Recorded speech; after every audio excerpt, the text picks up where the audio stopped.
welcome back to the channel. Today we've got something on the dyno that's very exciting. So what is it? Well, this is actually one of our very early customers that actually purchased a GTB550. And throughout the years, the owner has been back for things like new injectors and various service work. But he's brought the vehicle in today after doing a modification himself, okay, between himself and a friend. So what is it, and what we're expecting, and why are we on the dyno? I can't wait to test this one. So we have a lovely 5-branch manifold from Fabrication Mafia, but it's mated to a GTB550. Now these typically don't just fit, but there's been a modification right here.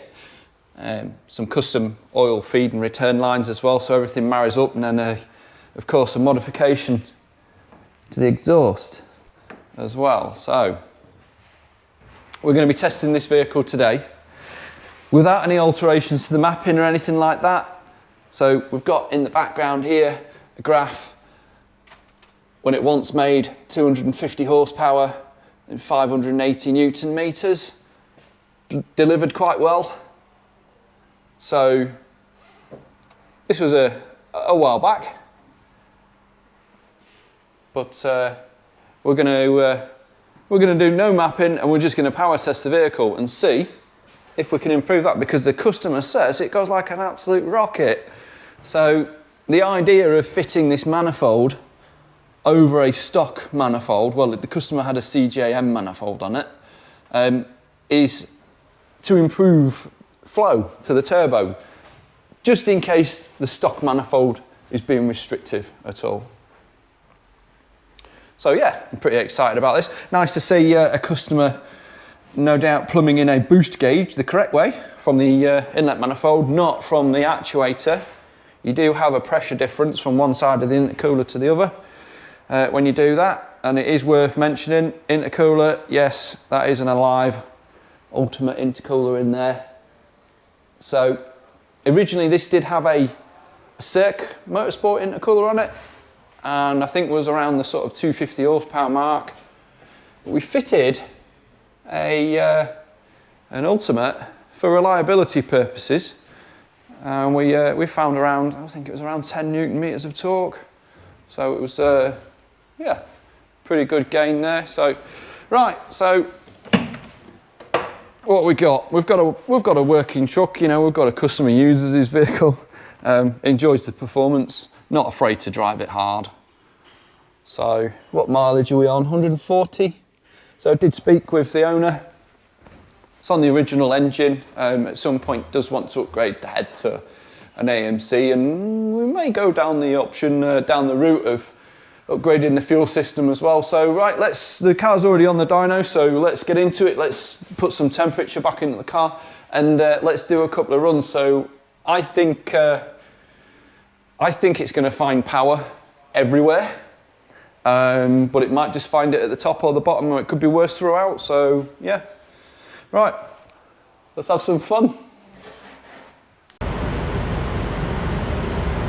Right, so using the power flash just to check a few generals really. So just checking injector compensation, all looking really good, and the airflow meter's looking okay. All of the data's looking okay for a vehicle that's just idling. So let's just bring up our usual gauges, and we'll put a bit of temperature into it. So set up the dyno, set the load, that's good. So diesel turbo 4-wheel drive, we'll put this on a 300 horsepower scale.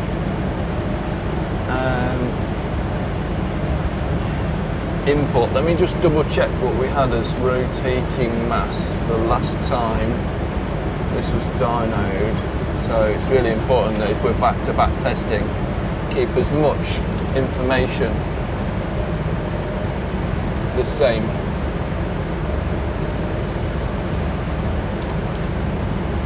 So what do we have? 160, so okay. So this has got really, really chunky wheels and tyres on it. So we'll just make sure we use the same mass.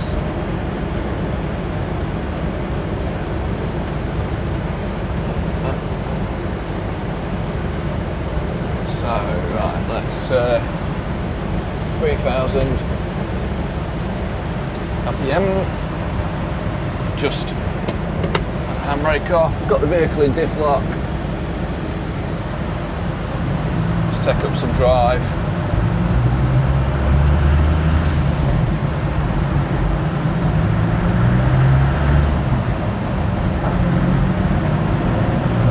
Bring the vehicle up to 3000 RPM and then tell the dyno that it's at 3000 RPM. Fucking hell. Oh my god, this is crazy. Hey.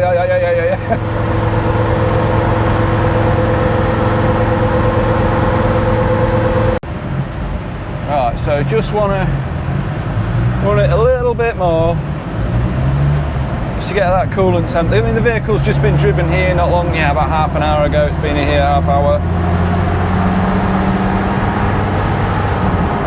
Just get some temp in it, make sure oil and water.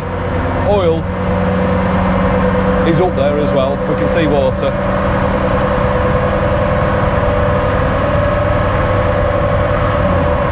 Right.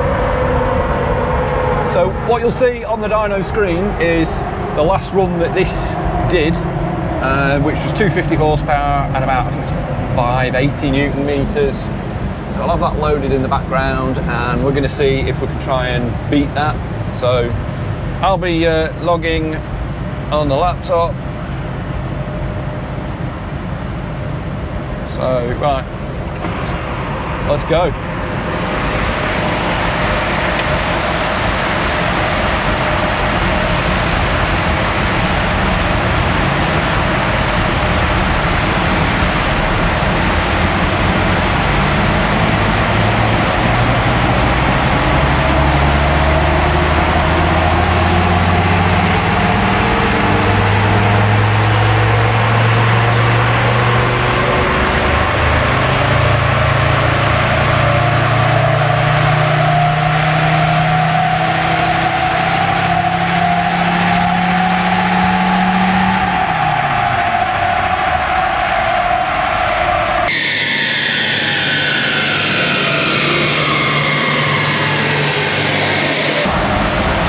So 245, so it's lost power. Wow. It's lost power. Not what we expected. No, that's not what anybody expected. And a bit of smoke as well, to be fair. I mean, around 250 brake you do get a bit of smoke, but if I remember right, this wasn't really a smoky chuck, and obviously with the power being down, vehicle's not, the engine, the turbo system's not as efficient. Martin's just popped through, so I'm like, not what we expected, that is it? That's not what we expected. No. I'll do a few more runs. Go again. I go again, look, that's in the background is what this made before. So it's lost power? Yeah, it's lost quite a bit. And it's lost a fair bit at bottom end? Yeah, a lot. Now, I wouldn't have believed that. I thought it was going to gain a bit at the top. That's what I said. Well, I'll do a few more. Yeah. Oh well. Yeah, I mean, this one come in and we all said, wow, this is going to go really well. Maybe we'll start fitting these 5 branches to our customers' cars instead of like, yeah, but I mean, yeah, that's interesting. I'll save this run, we'll do another one. But that said, you know, our GTB550 and 450 is designed with the stock, or a CGM, a stock style manifold in mind. So, yeah. Right, so that's that run saved. I've loaded in the background this vehicle's previous best. It's well, it's just produced, and we'll do another run. I've changed no settings on the dyno, air temps, you know, I mean, we're in August, so it's quite warm in the cell, but it is what it is. Try and bring it down a bit by revving it up, get some airflow through the intercooler.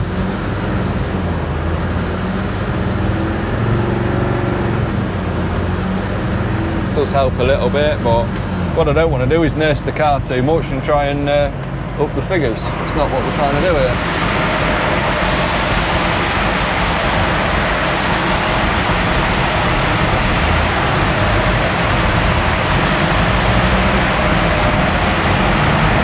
There we go.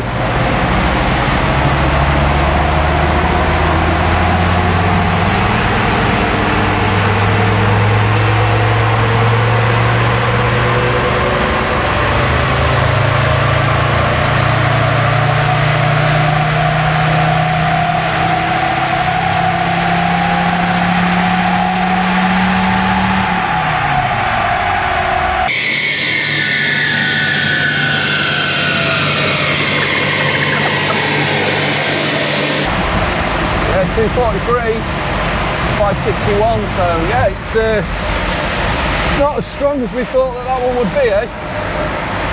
So just between those two runs, I did double check that the map was reading okay. The map sensor again, yeah, looks all right. Interesting, definitely interesting that one. Where is our power gone? I think the only thing to do really is to revert back to a stock manifold and then test this car. Will we do that? We'll find out. Say again? What do I reckon? That's not what I expected to see. It's not what anybody expected to see. No. I mean, Rich, the owner of the vehicle, says it felt faster pretty much everywhere. Is that right? Yeah.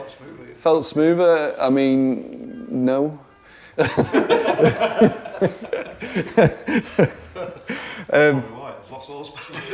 What? It felt more refined because it wasn't. What I thought was, is the engine hurt? The only way to figure that out is to put a stock manifold back on it. We didn't have a stock at a CJ. We've got a CJ. Stock style. We've got a CJ. Okay, so for 90. yeah, okay, yeah. So a stock style. I did say stock style. The 550 and 450 is built and designed to work with a stock manifold. Mm-hmm. So is that the issue here, or is the engine or fuel system hurt on the car? I actually said this outside because I wonder if it's one of them. You know that weird thing where we've pulled the air filter out of them and then lost power. Yeah. Is it something to do with the fact that it likes that little bit of restriction there and that sort of makes it perform a bit better? Or yeah, is that... I mean, should we just have a look at the, right, just pop the hood. You know, the hood. The hood. Pop the hood, that's it, yeah, we're American now, yeah. I know, yeah, you see the down pipe has got, obviously it's had a modification and I was just looking at the elbow and it's not bad. I don't think it's bad at all. I was just looking to see again if it looked like it had like a nasty kink in it or anything. You haven't adjusted the orientation of the exhaust housing or anything like that, so it's all, yeah, so it's all as it was. Yeah, the exhaust. The cold side, I haven't touched the turbo. It's not rotated the core or anything. No. The exhaust got altered to. Yeah. Angle, I was surprised to see this on a stock elbow, not like a reinforced one that we do. You reckon it could be sucking it shut potentially? Not all the way, but. Well, I think when they go, they suck and they suck flat, and then you just lose power completely. I was just wondering on that initial takeoff whether it's. Then again, is that going to cause that? I don't know. Well, all your usuals look okay. Your balancing, your math, all your temps look all right. It did smoke a little bit. And I did say that at 250 they normally smoke, but this one seemed to smoke a bit more now than it did do before, but obviously we're not making the power, It's not turning that fuel into power, so the air-fuel ratio potentially could be a bit richer. Now the question is, do we mess around tweaking it? What, with mapping? Yeah, or... I don't know, what do you think? They can't answer us right now. Put him on the spot. See, I say no. I think before we start messing... Change that. Yeah, I think we need to... Take that off. Make sure we've still got the same baseline. Yeah. So, CJM manifold on it. Yeah. Run it again, make sure it matches what it did previously. And then we can revert back to this and start tweaking files. Because otherwise you could tweak files till you blew in the face for this and actually find that it's not making the file because there's an issue somewhere else. Right. So we need to make sure it's going to do original figures. Okay. So yeah, manifold. So diagnostics before tuning, yes, learn. Yeah. Right, we'll be back shortly on this one. I guess if you subscribe to the channel, you'll find out. So, is that the end of the video? You won't. If you don't, yeah. So what we're going to do right now? Well, I'll have a chat with the boys and we'll catch up with you real soon. Right then, so what are we doing? This truck is going home. It's going to have CGM manifold fitted, a stock style downpipe because the one that's on it's modified, and it is forget the name of the exhaust, but it doesn't have a common downpipe flange, so we can't just pop a downpipe on it, I'm afraid. So we'll see this one at a later date with stock manifold on it, just to make sure that the engine and all the fuel system's not hurt or anything like that. But yeah, that's where we are. I think we're going to see this one in the future, potentially with this manifold back on it, and some a larger fuel system on it to push past that 250 horsepower mark. So what it's got on it at the minute, fuel system wise, is just it's all original equipment. It's got brand new genuine Land Rover injectors, which we installed 2 years ago. Yeah, 2 years ago. But they're at 250 horsepower, you're kind of flat out, so we need some more flow. So those injectors need modifying. So we'll be back soon, hopefully. So all right, hopefully you've enjoyed this one, a little bit of fun, something interesting. And yeah, as always, we just show it how it is, you know. So yeah, right, thanks for watching, see you next time.